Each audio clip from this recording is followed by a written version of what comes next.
Mari kita masuk dalam doa.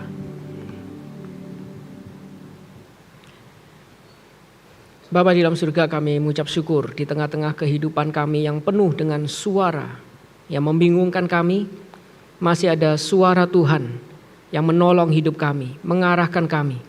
Kami mengucap syukur jika Tuhan itu boleh terus-menerus. Meskipun kami sulit sekali menjadi pendengar dan pelaku firman, tapi Tuhan terus-menerus tidak pernah lelah untuk bersuara bagi setiap kami. Karena itu Bapa, pada pagi hari ini kami sekali lagi ingin mencoba untuk memberi hati kami, diri kami di hadapan Tuhan, untuk kami itu mau mendengar firman Tuhan. Karena kami tahu kami membutuhkan firman Tuhan untuk mengarahkan kami. Kami tahu bahwa Tuhan itu juga peduli bagi kami. Karena itu Bapa, bentuklah setiap kami melalui hamba-Mu, agar setiap kami itu boleh berjumpa dengan Tuhan melalui firman-Mu, dan kami juga boleh menjadi pelaku firman-Mu.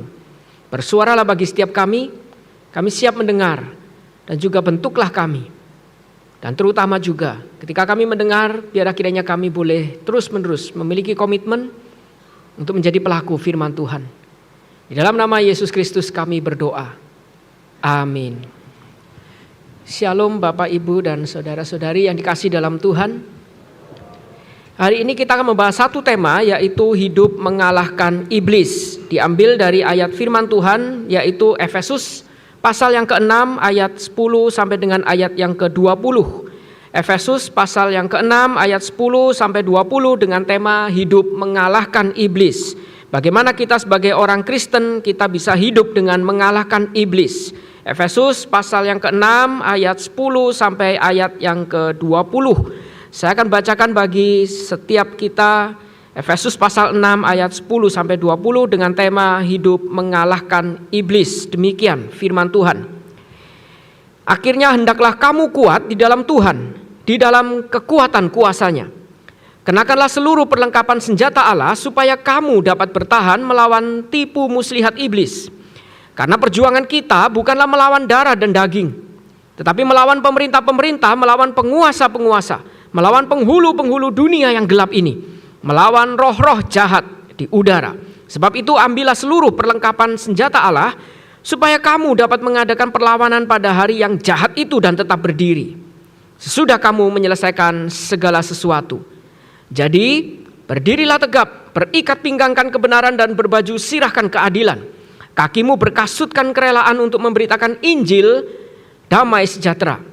Damai dalam segala keadaan pergunakanlah perisai iman, sebab dengan perisai itu kamu akan dapat memadamkan semua panah api dari si jahat. Dan terimalah ketopong keselamatan dan pedang roh, yaitu firman Allah. Dalam segala doa dan permohonan berdoalah setiap waktu di dalam roh, dan berjaga-jagalah di dalam doamu itu dengan permohonan yang tak putus-putusnya untuk segala orang kudus, juga untuk aku, supaya kepadaku jika aku membuka mulutku dikaruniakan perkataan yang benar, agar dengan keberanian aku memberitakan rahasia Injil yang kulayani sebagai utusan yang dipenjarakan. Berdoalah supaya dengan keberanian aku menyatakannya sebagaimana seharusnya aku berbicara. Demikian pembacaan firman Tuhan. Bapak Ibu, sekali lagi tema kita adalah hidup mengalahkan iblis. Bagaimana kita sebagai orang Kristen kita sadar bahwa setiap kita, ketika kita itu betul-betul mengaku orang percaya, kita sungguh-sungguh ingin hidup benar di hadapan Tuhan. Saya percaya kita itu sadar bahwa itu bukan hal yang mudah. Tantangan akan sekian banyak yang terus-menerus siap mengganjal kita, menghambat kita. Kita tahu jika kita sebagai orang Kristen, kita mau hidup sembarangan, tantangan itu mungkin mudah. Tapi ketika kita itu ingin memberi diri, ingin serius hidup bagi Tuhan, kita baru sadar, ternyata hidup untuk Tuhan sungguh-sungguh itu tidak mudah. Akan banyak sekali tantangan, akan banyak sekali hambatan, dan iblis itu merasa terancam. Sama seperti ketika dulu saya menjadi guru, saya menginjili satu orang murid. Lalu ketika murid itu kemudian menjadi percaya, dia berubah, convert menjadi orang Kristen, dia mulai mengeluh kepada saya. Dia mengatakan ketika saya itu sudah jadi orang Kristen, justru ketika saya ingin sungguh-sungguh membaca Alkitab, justru godaan itu makin banyak, tantangan itu makin besar. Justru ketika dia main-main kepada kehidupan lama dia, tidak ada tantangan. Sebelum saya menjadi Kristen, tidak ada hambatan seperti itu. Tapi sekarang, bahkan membaca Alkitab saja, ingin mencoba membaca Alkitab saja, ketahuan papa mamanya, dia bukan cuma dimarah, bahkan dia ditampar. Ditamparnya pakai Alkitab pula. Lalu dia mulai mengatakan, Alkitab orang Kristen kenapa begitu tebal, sehingga ketika ditampar itu sakit sekali. Mau baca Alkitab saja ditampar. Saya percaya kita semua sadar, ketika kita ingin sungguh-sungguh mengenal Tuhan, mengikut Tuhan, hambatan itu akan semakin banyak. Ketika orang itu sungguh-sungguh ingin melayani, dia harus sungguh-sungguh mengorbankan waktu, mengorbankan tenaga, godaan akan semakin banyak. Karena itu saya menjawab murid saya mengatakan sama dia, jika kamu sungguh-sungguh ingin mengikut Tuhan, setan tidak pernah merasa terancam. Berarti bahasa Mandarinnya itu adalah something wrong. Ada sesuatu yang tidak beres dengan imanmu. Sampai setan aja tidak merasa terancam. Kamu mau ikut Tuhan dengan serius, setan merasa biasa-biasa saja. Berarti setan itu mungkin mengatakan, biarin aja ini orang. Dia ikut Tuhan mungkin cuman suam-suam kuku. Sebentar lagi dia juga akan gugur dengan sendirinya, tanpa saya menggugurkannya. Tapi ketika kamu sungguh-sungguh ikut Tuhan, tidak mungkin setan itu tidak merasa terancam. Karena itu Paulus itu mengingatkan bagi setiap kita, hidup mengalahkan iblis memang itu adalah kehidupan setiap kita orang percaya yang betul-betul ketika kita komitmen di hadapan Tuhan, kita itu masuk di dalam peperangan rohani.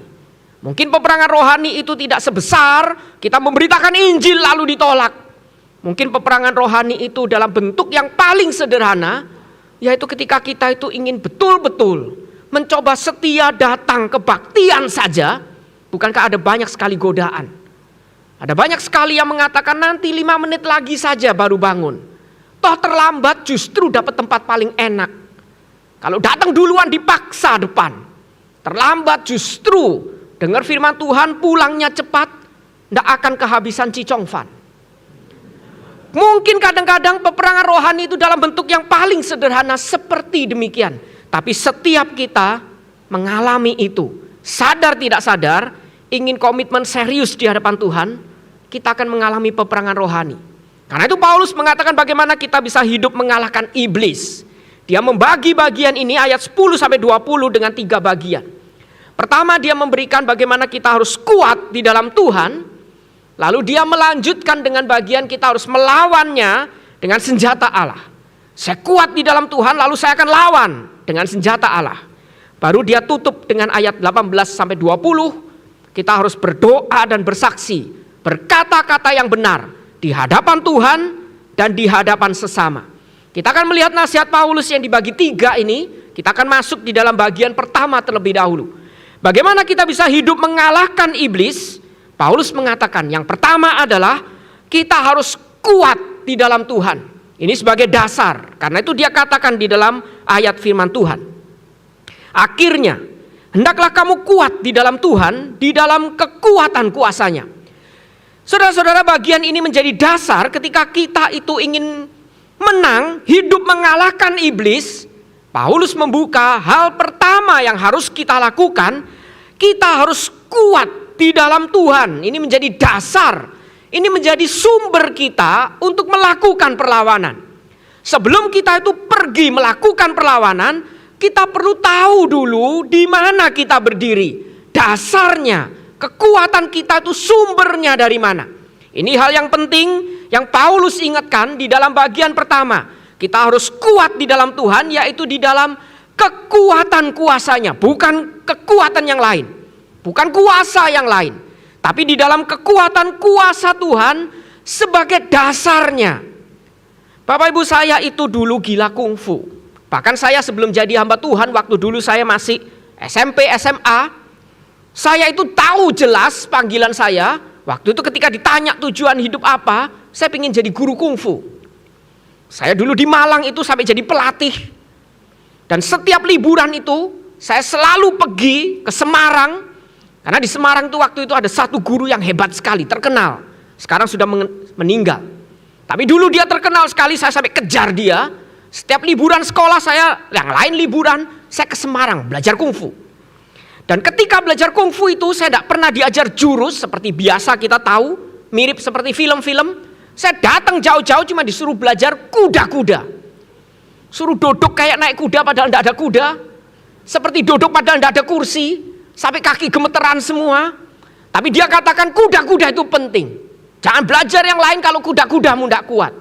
Jadi saya itu datang jauh-jauh, berapa lama, belajar kungfu sama dia. Cuma suruh kuda-kuda, mampu. Sudah, nggak boleh bergerak.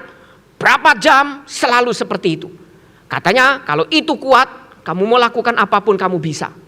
Dasar tidak kuat, kamu tidak bisa lakukan apapun. Dan dia mengatakan seperti tanaman. Kalau kamu asal tancap dia belum berakar, dia akan mudah dicabut. Tapi kalau dia sudah berakar, akarnya kuat, mencabutnya pun sulit. Jadi yang pertama kamu harus belajar kuda-kuda. Kalau kungfu saja mengerti hal itu, kenapa orang Kristen tidak pernah mau sungguh-sungguh membentuk dasar yang kuat agar kita itu tidak mudah digoyangkan? Berapa banyak orang yang pergi ke luar negeri sekolah, pulang jadi ateis. Karena dasarnya tidak pernah mau sungguh-sungguh tinggal di dalam kekuatan, kuasa Tuhan. Ini sumbernya, ini dasarnya. Paulus menasihati mulai dari sana. Hendaklah kamu kuat di dalam Tuhan. Baru kita bisa lanjutkan bagaimana hidup mengalahkan iblis. Setelah kita tuh kuat di dalam Tuhan, punya dasar kekuatan kuasanya, sumber kita adalah di dalam kekuatan kuasa Tuhan, baru kita bisa melakukan perlawanan dengan senjata Allah. Kita tidak mungkin melakukan perlawanan kalau kita tidak punya akar. Setelah punya akar, baru kita bisa melakukan perlawanan. Dan disitulah Paulus itu melanjutkan, kenakanlah seluruh perlengkapan senjata Allah, supaya kamu dapat bertahan melawan tipu muslihat iblis. Paulus itu mengingatkan kita itu harus sungguh-sungguh yang sudah diperbarui. Kita menggunakan pakaian kita yang baru. Lepas jubah kita yang sudah usang itu, yang sudah rusak itu, kita itu mengenakan jubah yang baru, manusia baru, yaitu seluruh perlengkapan yang sudah Allah anugerahkan bagi setiap kita. Paulus mengingatkan setelah punya kekuatan, dasar, sumber, baru kita bisa mengenakan semua yang Tuhan sudah anugerahkan, yaitu seluruh perlengkapan senjata Allah. Berarti bukan hanya sebagian, beberapa, tapi keseluruhan senjata Allah yang sudah Allah itu siapkan bagi kita. Karena apa? Bertahan melawan tipu muslihat iblis itu tidak mudah. Iblis itu begitu licik. Iblis itu selalu menipu kita, sehingga kita tuh selalu merasa iblis itu seolah-olah lebih kuat dari Tuhan. Saya dulu waktu pemuda, bukan GKY, jadi kontrak saya aman. Waktu saya pemuda di gereja lain saat itu, kita retret pemuda. Seperti biasa, pemuda itu tidak banyak uang, karena persembahannya dikit, selalu minta-minta gereja. Jadi kalau retret itu disuruh cari tempat yang murah. Dan Bapak Ibu tahu tempat yang murah itu biasanya cuma ada dua kemungkinan. Kalau nggak kotor, banyak setannya. Jadi pilih yang mana? Pilih nggak ada setan tapi banyak kotoran, debu dan lain sebagainya, binatang kecil. Atau yang bersih, tapi biasanya kenapa bersih murah? Karena banyak setannya. Kita memilih yang kedua. Kita cari tempat yang murah, banyak setan dan kita percaya kita anak Tuhan, nggak mungkin diganggu setan. Kita dapat tempat yang murah, bersih, nyaman. Tapi memang betul kabarnya banyak setannya. Kita pergi dengan percaya diri dan ternyata hari itu, bahkan semalaman kita tidur itu gabung semua cowok-cowok termasuk pembicara. Semalaman itu kita diganggu setan. Berkali-kali ada satu orang yang hampir kerasukan setan dan justru orang itu adalah pembicaranya. Pembina pemuda kita yang adalah hamba Tuhan, pembicaranya. Kita semua goncang. Ini pembicaranya justru yang berkali-kali mau dirasukin setan. Kita goncang sekali, lalu pulang dari tempat retreat, kita bercerita dengan seru. Tanpa kita sadari, yang kita ceritakan pulang dari retreat bukan Tuhan, tapi hantu. Suara kami anak pemuda saat itu menceritakan besarnya perbuatan setan pada kami. Lalu saya mulai mengatakan pada teman-teman saya, kita ini bodoh sekali. Pulang retreat, capek-capek, buang waktu. Tapi mulut kita menceritakan perbuatan setan, bukan perbuatan Tuhan. Padahal coba ingat baik-baik, memang betul dia mengganggu kita. tapi tidak betul-betul masuk kerasukan. Mencoba merasuki berkali-kali tapi tidak pernah berhasil. Kenapa itu pun saja kita anggap dia lebih kuat. Bahkan kita goncang, kita menceritakan tentang dia bukan tentang Tuhan. Kita sudah ditipu oleh setan. Akhirnya kita mulai ubah cerita kita mulai menceritakan. Kita retret di tempat yang banyak setan, tapi Tuhan tetap kekuatan kuasanya lebih besar. Bukankah setan itu kadang-kadang menipu kita? Membuat kita percaya dia lebih besar daripada Tuhan. Seperti saya waktu mengajar, saya pernah debat sama murid saya. Dia itu nonton suster ngesot lalu dia ketakutan. Di kelas itu waduh bercerita seru tentang suster ngesot. Sampai saya datang ngesot-ngesot pun mereka tidak sadar. Lalu saya bilang, kamu kenapa takut? Kamu berdiri dia ngesot, buat apa takut? Lalu dia bilang sama saya, karena bapak tidak pernah lihat filmnya. Betul dia ngesot, tapi dia lebih berkuasa dari kita. Ya, kamu kan lari, dia ngesot, kamu lari. Dia bilang betul kita bisa lari, tapi ketika kita lari dia muncul di depan. Kita lari ke sana dia muncul lagi di depan. Setan menipu kita lewat film, seolah-olah dia maha hadir seperti Tuhan kita. Kita lari kemana dia hadir, lari kemana dia hadir. Saya bilang dia tetap ngesot, kamu berdiri, tendang dia. Lalu dia bilang, tidak bisa, ditendang tembus. Nanti dia akan tangkap kita, gigit kita. Saya bilang kurang ajar, ditendang tembus, megang kakimu nggak tembus. Tipuan setan. Seolah-olah dia bukan cuma maha hadir, maha kuasa. Dia bisa lakukan apapun yang dia inginkan. Tipu muslihat iblis itu hati-hati. Bagaimana kita bertahan kalau kita tidak serius menghadapi peperangan ini? Kita akan dengan mudah pelan-pelan ditarik sedikit demi sedikit sampai ketika kita noleh ke belakang. Kita sudah terlalu jauh dari Tuhan kita. Setan seolah-olah lebih berkuasa, lebih kita takuti. Dan kita tidak pernah takut sama Tuhan. Karena itu Paulus mengingatkan, kenakan seluruh perlengkapan Allah itu. Dan dikatakan berikutnya, karena perjuangan kita ini bukan melawan darah dan daging, tetapi melawan pemerintah-pemerintah, penguasa-penguasa, penghulu-penghulu dunia yang gelap. Dan kita itu melawan roh-roh jahat di udara. Semua semangat jahat, semua pengaruh jahat, semua kuasa jahat. Yang seolah-olah dia itu abstrak, tidak bisa kita prediksi, tapi dia begitu kuat. Sebab itu ambillah seluruh perlengkapan senjata Allah, supaya kamu dapat mengadakan perlawanan pada hari yang jahat itu dan tetap berdiri sesudah kamu menyelesaikan segala sesuatu. Jadi berdirilah tegap, berikat pinggangkan kebenaran dan berbaju sirahkan keadilan. Kakimu berkasutkan atau beralas kaki kerelaan untuk memberitakan Injil damai sejahtera. Dalam segala keadaan pergunakanlah perisai iman, sebab dengan perisai itu kamu akan dapat memadamkan semua panah api dari si jahat. Dan terimalah ketopong keselamatan dan pedang roh, yaitu firman Allah. Ini yang dijabarkan oleh Paulus. Paulus itu menjabarkan semua perlengkapan itu harus kita kenakan. Tapi yang menarik, semua perlengkapan itu bersifat defensif. Hanya satu yang terakhir yang berhubungan dengan langkah berikutnya yang ofensif, yaitu pedang roh, firman Allah. Sisanya itu bersifat defensif, pertahanan. Karena Paulus sadar kita harus bertahan setelah punya akar, kita harus berdiri dengan kokoh sebelum kita tuh menyerang. Harus berdiri dengan kokoh, akar berdiri dengan kokoh, baru kita bisa menyerang. Dan perlindungan itu Paulus jabarkan dengan luar biasa.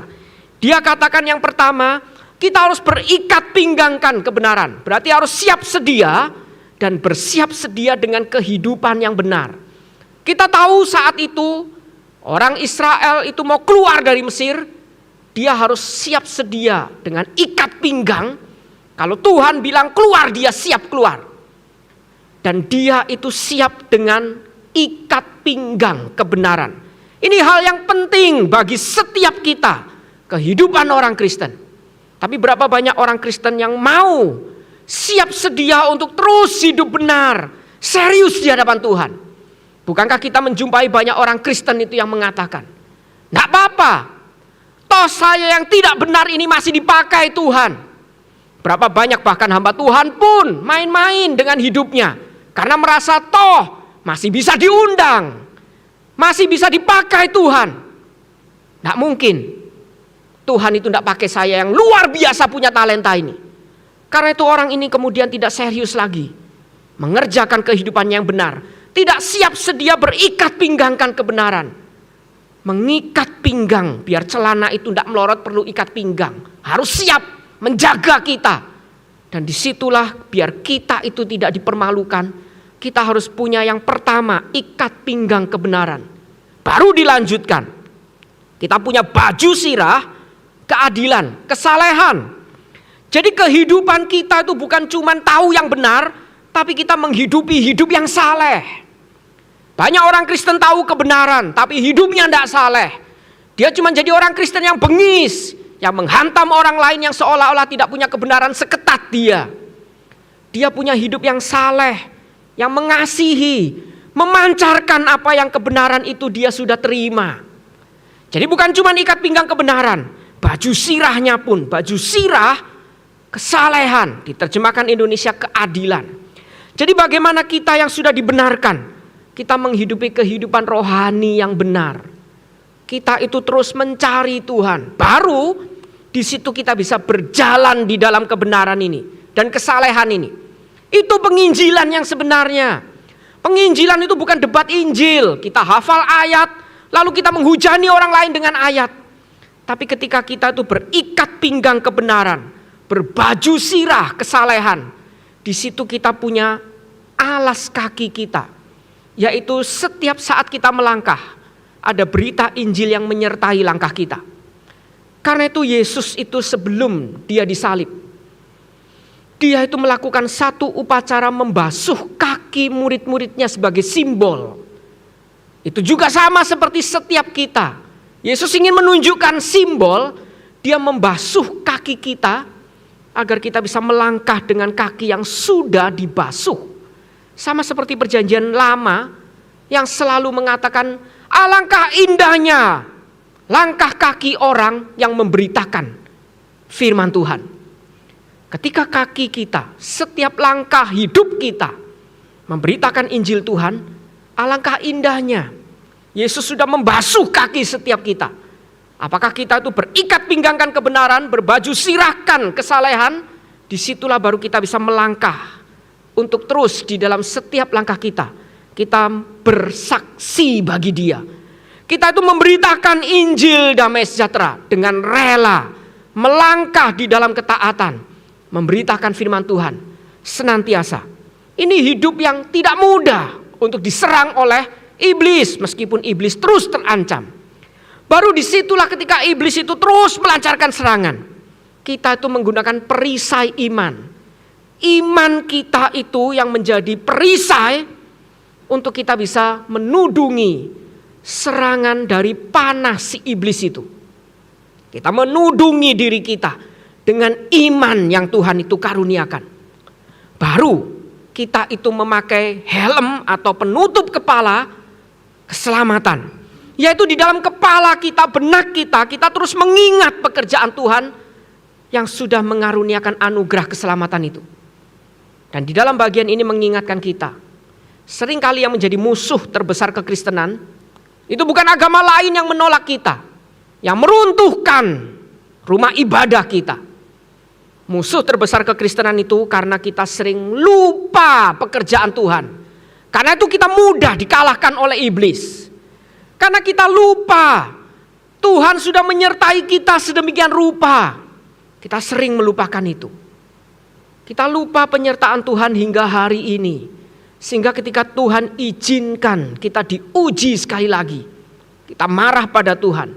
Kita tidak percaya kalau kita bisa dilewatkan sekali lagi. Saya pernah ketika memimpin pemuda, saya mengatakan siapa yang mau kesaksian silahkan maju. Seperti biasa orang Injil itu rendah hati.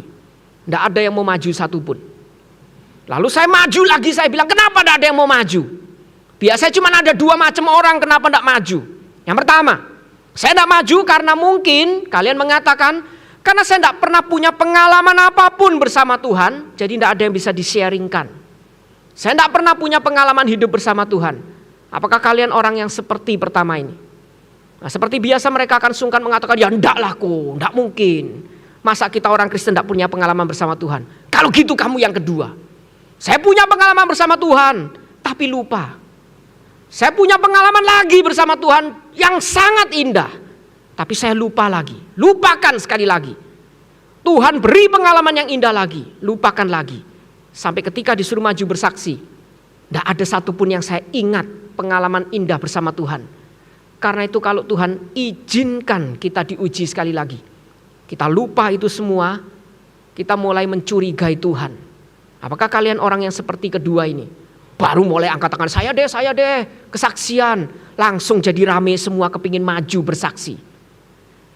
Musuh terbesar kekristenan, kita sering pikun rohani. Lupa pekerjaan Tuhan yang begitu besar. Pakai penutup kepala keselamatan untuk terus ingat. Ketika menghadapi tantangan, melawan kuasa gelap itu. Ingat, kita sudah diselamatkan. Kita punya kekuatan kuasa Tuhan. Kita bisa melawan itu.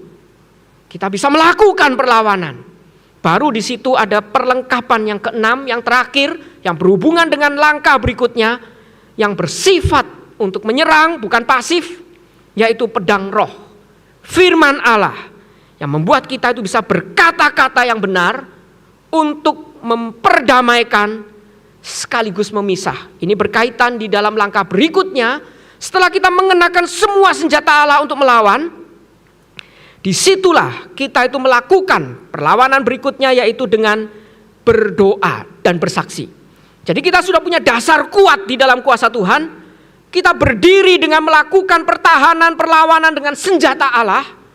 Dan disitulah kita menggunakan perlengkapan terakhir, firman Allah, untuk berdoa dan bersaksi. Karena itu Paulus mengatakan di dalam bagian yang akhir ini, dalam segala doa dan permohonan. Jadi firman Tuhan itu dalam segala doa dan permohonan, berdoalah setiap waktu di dalam roh, dan berjaga-jagalah di dalam doamu itu dengan permohonan yang tak putus-putusnya untuk segala orang kudus, juga untuk aku, supaya kepadaku, jika aku membuka mulutku, dikaruniakan perkataan yang benar, agar dengan keberanian aku memberitakan rahasia Injil yang kulayani sebagai utusan yang dipenjarakan. Berdoalah supaya dengan keberanian aku menyatakannya, sebagaimana seharusnya aku berbicara. Jadi kita memakai perkataan firman Tuhan itu yang pertama-tama untuk kita tuh berdoa setiap waktu di dalam roh. Jadi doa itu bukan cuma ketika kita itu butuh baru kita berdoa, tapi setiap waktu. Saya pernah memimpin anak-anak sekolah khotbah di sekolah Kristen. Saya khotbah di satu kelas, satu sekolah yang sama di dua event yang berbeda. Event pertama itu ketika mereka menjelang ujian. Ada ibadah untuk berdoa agar Tuhan sertai ujian mereka. Lalu event kedua adalah setelah lulus, wisuda, pesta kelulusan. Dua event, satu kelas, satu sekolah yang sama. Orang-orangnya sama. Yang khotbah juga sama, saya. Tapi saya menjumpai dua suasana yang berbeda. Waktu menjelang ujian, mereka tuh kusyuk sekali. Saya khotbah itu suasananya betul-betul rohani, saleh sekali. Mereka betul-betul berbaju sirahkan kesalehan. Doanya itu betul-betul tertib. Tapi waktu sudah lulus, saya khotbah aja gak didengar sama mereka. Saya sampai bilang, kurang ajar kalian. Kalau waktu kemarin doa, kusyuk, kenapa? Takut gak lulus. Setelah lulus kalian tidak merasa perlu doa. Emang setelah ini selesai hidupmu? Setelah lulus nanti ada kuliah. Kalau Tuhan marah dibikin gak lulus kuliahmu, kapok. Langsung wah ini mendoakan tidak baik, langsung semua dengar. Kalau butuh kita doa, gak butuh kita tidak berdoa. Tapi Paulus mengingatkan di dalam setiap waktu kita berdoa. Suka tidak suka, bahkan di dalam kesulitan sekalipun di mana kita tidak sanggup berkata-kata, Roh Kudus akan memampukan kita berkata-kata. Saya pernah dimarahin sama jemaat. Kamu bilang Tuhan tidak pernah mencobai kita di luar batas kemampuan. Tapi lihat hidup saya. Saya sudah dicobai Tuhan di luar batas kemampuan saya. Tuhan jahat, kamu penipu, kamu bohong. Tuhan sudah mencobai saya di di luar batas kemampuan. Saya bilang belum Pak. So tahu, kenapa kamu bilang belum? Karena Bapak masih punya banyak energi. Bahkan bukan cuma untuk marahin Tuhan, untuk marahin hamba Tuhan. Kamu mau tahu orang yang sudah di luar batas itu sampai ngomong sama Tuhan aja tidak sanggup. Tidak lagi punya kata-kata yang dia bisa utarakan. Dia cuma bisa terduduk di dalam debu dan abu, menggaruk lukanya dengan pecahan beling. Seperti Ayub. Kamu masih punya banyak energi meledak-ledak, harusnya dipakai KKR ya enggak? Malah dipakai marahin hamba Tuhan. Energimu masih banyak, masih bisa dicoba sedikit lagi. Lalu dia marah sekali. Kurang ajar ini hamba Tuhan, malah doain seperti itu. Saya bilang sama dia, justru di dalam kondisi sekarang doa. Doa. Minta Tuhan itu kuatkan. Agar Roh Kudus memampukan kita itu tidak menjalani kehidupan dengan sembarangan. Setan sedang menipu seolah-olah Tuhan tidak peduli. Setan lebih kuat. Doa. Dan doa itu juga termasuk berjaga-jaga di dalam doa. Agar kita bisa menemukan perkataan yang benar. Dan termasuk memiliki keberanian untuk berkata-kata yang benar. Paulus itu berkata, doa juga kepadaku supaya jika aku membuka mulutku, dikaruniakan perkataan yang benar. Bapak Ibu, berapa banyak dari kita itu sadar kita sudah hidup di tengah-tengah zaman di mana banyak sekali suasana suara yang tidak benar itu masuk bahkan di dalam gereja. Berapa banyak gereja itu menolak suara yang benar, memilih suara yang mengenakkan telinga. Saya pernah diundang di satu gereja yang mengatakan, Bapak ya, saya tahu Bapak lulusan dari sekolah yang katanya itu gali ini, gali itu. Jadi nanti tolong kalau maju jangan banyak gali-gali ayat, bikin jemaat pusing. Saya bilang kalau gitu saya maju nanti suruh ngomong apa? Banyakin lawakan saja Pak. Saya bilang waduh Bapak sudah salah ngundang saya. Saya itu hamba Tuhan, bukan pria penghibur. Saya belajar teologi, tidak ada satu mata kuliah yang namanya humorologi. Saya tidak tahu bagaimana harus melawak. Karena ini mimbar bukan stand up komedi. Yang saya harus berdiri ngelawak di depan jemaat. Kalau jemaat suka saya diundang lagi. Kalau jemaat tidak suka ganti channel di handphone masing-masing. Ini bukan stand up komedi. Lalu dia mengatakan kalau gitu jangan salahkan kalau saya tidak mengundang kamu lagi. Ya tidak apa-apa, memang sampai sekarang tidak pernah diundang lagi. Daripada saya diundang saya jadi pria penghibur di sana. Berapa banyak dari kita yang sudah lebih memilih suara yang tidak benar? Berapa banyak dari kita yang masih berani mengatakan kebenaran? Karena kita sadar, speak up, stand up for truth itu tidak mudah.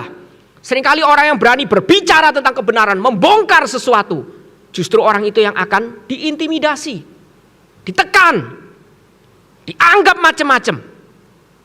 Dan disitulah kemudian kita mulai merasa lebih baik kita tidak mengungkapkan kebenaran. Berapa banyak kita itu khotbah selalu dikatakan, jangan khotbah terlalu keras, nanti jemaat tidak ada yang mau datang. Lalu suruh khotbah apa? Kita suruh khotbah apa kalau memang Alkitab yang kasih tema kamu? Suruh khotbahnya bukan seperti tema, ya jangan kasih tema. Biar saya bisa khotbah cari yang lawak-lawak apa. Bukankah seringkali itu yang terjadi? Tapi kita sadar kalau ada orang yang mendoakan kita, suarakan yang benar. Jangan dipakai untuk memberitakan setan seperti saya waktu pemuda itu. Pulang retret malah bercerita tentang perbuatan setan bagi kami, bukan perbuatan Tuhan. Karena itu Paulus senantiasa mampu memberitakan Injil dengan berani meski banyak tantangan. Karena dia sadar ada banyak orang yang senantiasa berdoa mendukung pekerjaan dia. Bapak Ibu, saya itu tidak tahu kenapa saya suka diundang KKR. Padahal saya itu paling bingung suruh mimpin KKR itu seperti apa. Suruh tantang mereka, angkat tangan maju, itu saya tidak tahu bagaimana cara menggerakkan mereka. Dan pernah saya itu pergi diundang KKR di satu sekolah Kristen. Di mana sekolah itu katanya banyak anak itu ateis, ada anak yang mau bunuh diri. Dan itu sekolah Kristen yang bukan kaya. Jadi sekali lagi mereka itu mencari tempat yang seperti tadi. Lagi-lagi banyak setannya. Saya pagi datang itu guru-guru sudah datang kepada saya bilang, Pak doakan ya. Kemarin itu aduh Pak, satu hari itu banyak gangguan. Gangguan apa Bu? Gangguan teknis? Enggak. Gangguan spiritual. Maksudnya gimana? Wah banyak sekali gangguan Pak. Tiba-tiba mic mati-mati, tiba-tiba pintu buka-buka sendiri. Kata anak tiba-tiba ada kelebat. Banyak yang lihat setan, Pak. Saya bilang, ya memang anak-anakmu kan kayak setan ya. Banyak yang jadi ateis kan. Banyak yang sampai bikin gurunya stres gitu kan. Oh ini setan beneran, Pak. Jadi Bapak tolong doakan. Saya bilang jangan saya doa dong. Kamu juga ikut doakan. Kalau kamu semua guru-guru sepanjang sesi kamu doakan buat saya akan berani melawan setan ini. Tapi kalau saya maju sendirian, sedangkan kamu percaya setan lebih kuat dari Tuhan, lebih baik saya sekarang pulang. Dan malam itu ketika saya suruh mimpin KKR betul.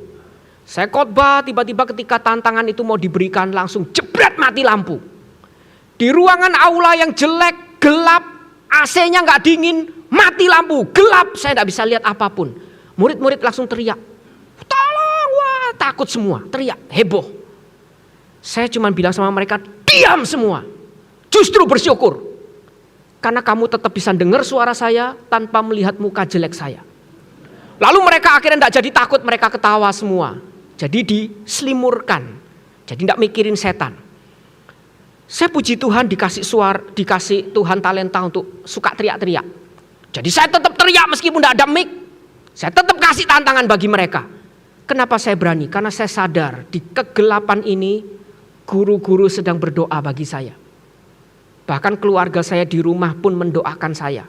Karena saya bilang sama mereka, saya tidak ngerti suruh mimpin KKR itu gimana. Doakan bojomu, doakan papamu. Saya berani karena saya tahu ada orang yang berdoa bagi saya. Lalu saya sampaikan tantangan dan justru Tuhan bukakan hal yang luar biasa. Ketika tantangan itu disampaikan, saya mau suruh mereka maju, langsung lampu itu nyala. Mereka itu merinding nangis, mereka bilang ini sungguh-sungguh kuasa Tuhan. Semua maju kursi sampai kosong. Saya bilang kamu tahu enggak saya tantang apa? Saya tantang kamu hidup sungguh-sungguh buat Tuhan. Jadi jangan sembarangan maju, semua balik lagi duduk. Saya mau tanya lagi, siapa yang mau janji hidup sungguh-sungguh bagi Tuhan, menyerahkan diri bagi Tuhan, maju. Semua lagi maju. Lalu saya bilang, loh ini kok semua maju lagi, kalian sadar enggak ditanya apa? Kursi sampai kosong. Lalu ada satu murid itu justru marahin saya. Bapak ini aneh, harusnya maju seneng dong. Suruh duduk berkali-kali. Harusnya Bapak suruh kita berlutut, doakan kita. Daripada suruh kita duduk. Saya akhirnya diam, saya bilang iya benar juga. Ya sudah, kalian semua berlutut, saya doa buat mereka. Saat itu ketika ditanya siapa yang mau pindah jadi orang Kristen di sekolah Kristen yang banyak orang ateis itu. Mereka mau sungguh-sungguh jadi orang Kristen yang mau hidup bagi Tuhan. Saya tidak mungkin bisa memenangkan peperangan itu kalau tidak ada orang yang mendoakan saya. Kalau tidak ada mulut yang berani mengatakan kebenaran, Tuhan lebih berkuasa dari setan. Dan kalau ada mulut yang berani mengatakan itu, karena kita mengenakan pedang firman Tuhan, pedang roh. Jadi bagaimana kita itu bisa hidup mengalahkan iblis? Paulus mengingatkan mulailah dengan kuat di dalam kuasa Tuhan. Kekuatan kuasa Tuhan tinggal di dalamnya. Ini sumber dan dasar. Baru kita bisa berdiri melawan dengan keseluruhan senjata Allah. Dan senjata yang terakhir bersifat ofensif adalah agar kita bisa berkata-kata yang benar. Baik di dalam doa maupun di dalam memberitakan Injil Tuhan. Dari situ baru kita bisa hidup mengalahkan iblis. Mari kita tundukkan kepala, kita berdoa. Bapa di dalam surga, kami sekali lagi ingin merenungkan kehidupan setiap kami. Kami sadar bahwa kehidupan kami ketika kami itu berkomitmen untuk mengikut Tuhan, pasti setan itu tidak tinggal diam. Pasti iblis si jahat itu akan berusaha menggagalkan kami.